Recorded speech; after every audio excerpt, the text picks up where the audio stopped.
Welcome back, everybody. Hopefully today we're going to have a little bit of fun, and what we're showcasing are these rounds here. So these are from Challenger. I believe that's a Canadian company, and we have two different types of mini shells. So we have 14 pellet buckshot here, which is kind of cute looking, and then we also have our non-buckshot, i.e. birdshot type of load, and you guys can see the images here on the screen. So what we're going to shoot it in is going to be my Mossberg 590 short barrel shotgun. However, if you guys have any 590 or 500 variants, you can run the Opsol insert here. And if you guys didn't watch my Shockwave video, check it out. I go over it in pretty good detail, but essentially what this is, it's a little adapter here that allows you to run mini shells. If you don't have that in there, they will not work. The guns that mini shells work with, generally speaking, is kind of limited. Again, Mossberg 500 and 590s are probably the most reliable of them out there with that insert. This one here has, again, a 14-inch barrel, and it will hold, of these mini shells, it will hold 9 in the tube and 1 in the chamber for a total capacity of 10 rounds, which is nothing to sneeze at. Of course, if you guys have an 18-inch or 20-inch gun, you're going to get even more capacity out of it. So what we're going to do is some redneck science, and then maybe a little bit more data-driven stuff as well. And at the end, we'll go over what we think of them overall. Both of these rounds have an advertised velocity of 1,200 feet per second. I don't know the barrel length. Of course, 14-inch barrel here. And we're at about 10 feet simply because I don't want to shoot my chronograph, and we'll see how it does. First up will be the non-buckshot load. Put a few rounds through it.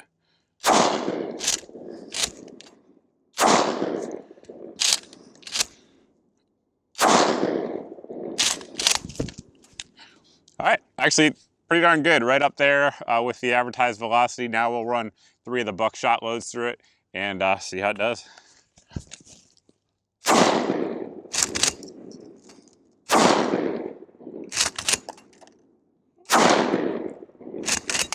Now we're going to do the highly scientific soda test. So we have some generic soda downrange. We have the non-buckshot loads in there, and we'll see how they perform at this distance.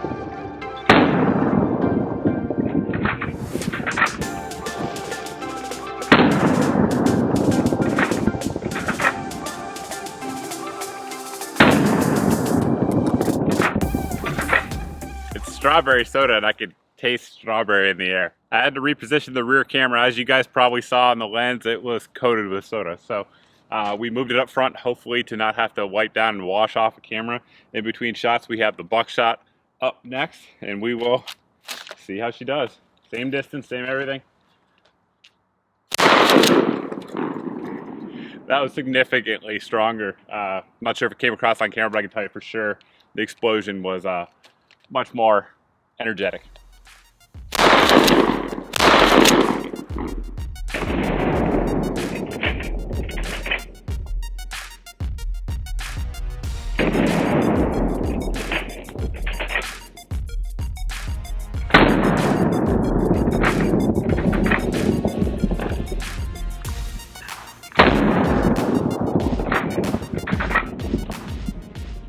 As some anecdotal evidence, here we have the can shot with non-buckshot. You can see the can itself is all together.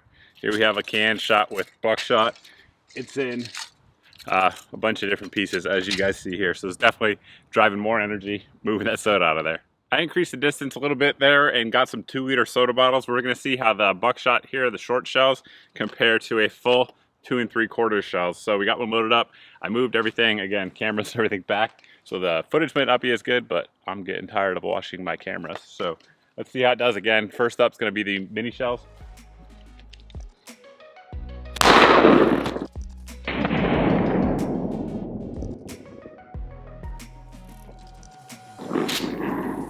All right.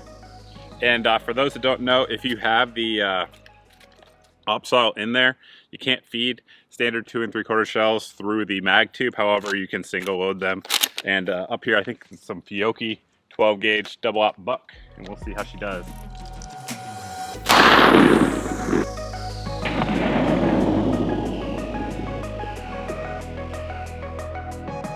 Pretty sure that's apparent on camera, but definitely much more powerful. All right, we got some old gel about 10 feet in front of me, and we'll see how it handles this buckshot load.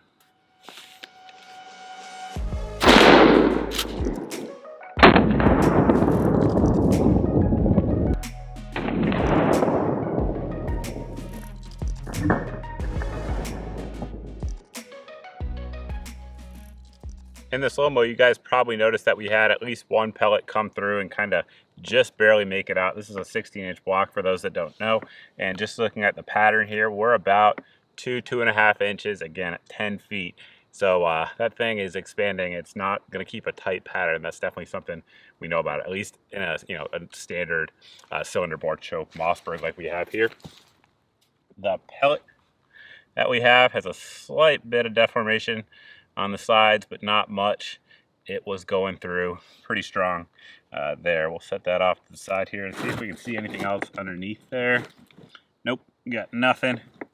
And looking through, I can definitely see, without question, there's about 6 pellets right here. So there's one. So these went about 14 inches, guys, on the whole. So I would say in terms of penetration, obviously we had one make it through.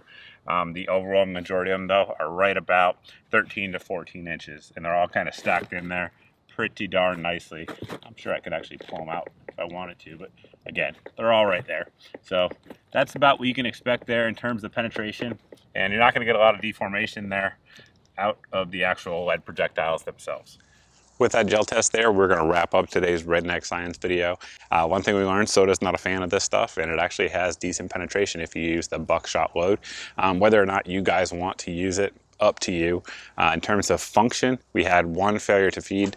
Today we ran about 150 rounds through the short barrel shotgun and had one failure to feed again. Basically, I just ran the action, went to go forward, and it was actually kind of hung up on the ejection port. So just take that into account. Again, of course, you want to test it with your gun if you're ever going to use it for any type of serious purpose. This stuff, I should add, was sent out by Brownells. I think right now they're the only ones carrying it. It matriculated over from Canada. This stuff is made in Canada, and Brownells is just south of the border there in Iowa, and they're selling it. You guys can see price up here on your screen. We will drop links down below in the video description as well. But I think it's cool. I like mini shells. I've done videos with the Aguila before, and I believe those are made in Mexico. Not sure if there's any US made mini shells, but anyway, we got some south and north of the border. But I think they're cool. I think it's a cool concept, especially with the shockwave type of guns out there. It adds the capability to get a lot more capacity than you otherwise would.